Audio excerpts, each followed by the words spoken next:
지난 주말 주방 생활가구업체 한샘의 직장 내 성폭행, 성추행 사실이 밝혀지며 국민들을 경악케 했습니다. 하지만 이 사건은 피해자가 몰카, 성희롱, 2차 가해, 성폭행 등 계속된 직장 내 끔찍한 성범죄에 노출되었다는 문제에만 그치지 않습니다. 해당 사건의 피해자는 피해를 당한 이후 아무런 보호를 받지 못했습니다. 그렇게 피해자에게 남은 최후의 보루는 결국 인터넷을 통해 피해 사실을 호소하는 방법뿐이었습니다. 한샘 측은 피해자의 피해 사실을 알고도 성폭행 가해자인 교육 담당자를 해고하지 않았습니다. 오히려 피해자는 피해를 당하고도 감봉과 풍기문란의 징계를 받아야만 했으며 고소를 취할 수밖에 없도록 회사가 가하는 보이지 않는 압력을 견뎌야만 했습니다. 이것은 단순히 한 여성에게 가해진 불행이라 말할 수 없습니다. 우월적인 지위를 이용한 직장 내 성범죄는 4년 새 2배가 증가한 것이 현실이기 때문입니다.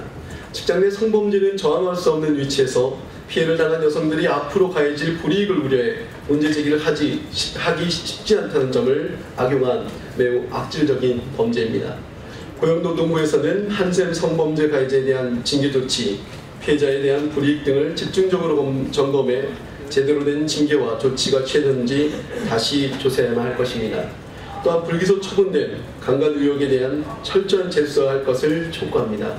더 이상 이 같은 범죄가 만연해서는 안 될 것입니다.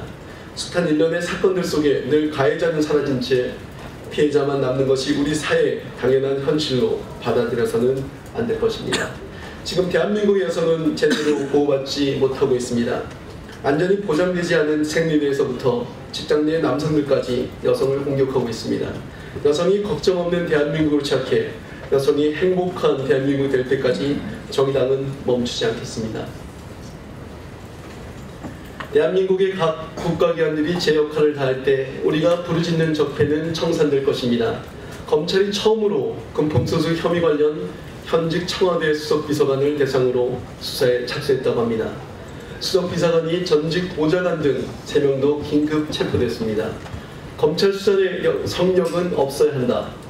적폐 청산을 부르짖는 촛불 시민들이 거리에서 외친 소리입니다. 적폐 청산의 대상은 이명박근혜 정부의 권력 집단뿐만이 아니라 국민이 부여한 권력을 국민이 아닌 자신들만의 이익을 위해 사용한 모든 이들에게 해당합니다. 그것이 살아있는 최고 권력인 청와대라 해도 예외는 없어야 합니다. 이번 사건의 철저한 수사로 국민들에게 다시 신뢰받는 검찰로 거듭나기 바랍니다. 국정 댓글 수사를 방해한 혐의로 받는 장호중 전 부산지검장과 이재영 대전고검 검사가 구속됐습니다. 전직 국정원 간부도 함께 구속되었습니다.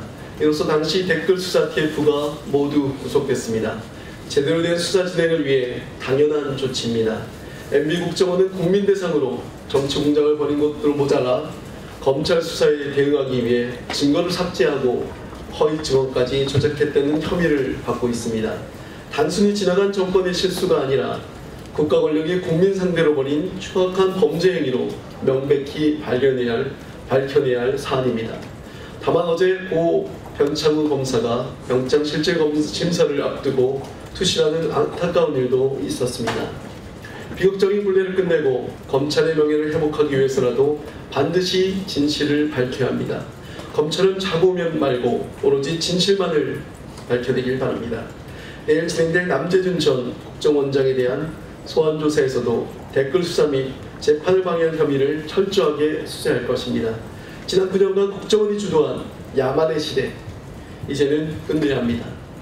감사합니다.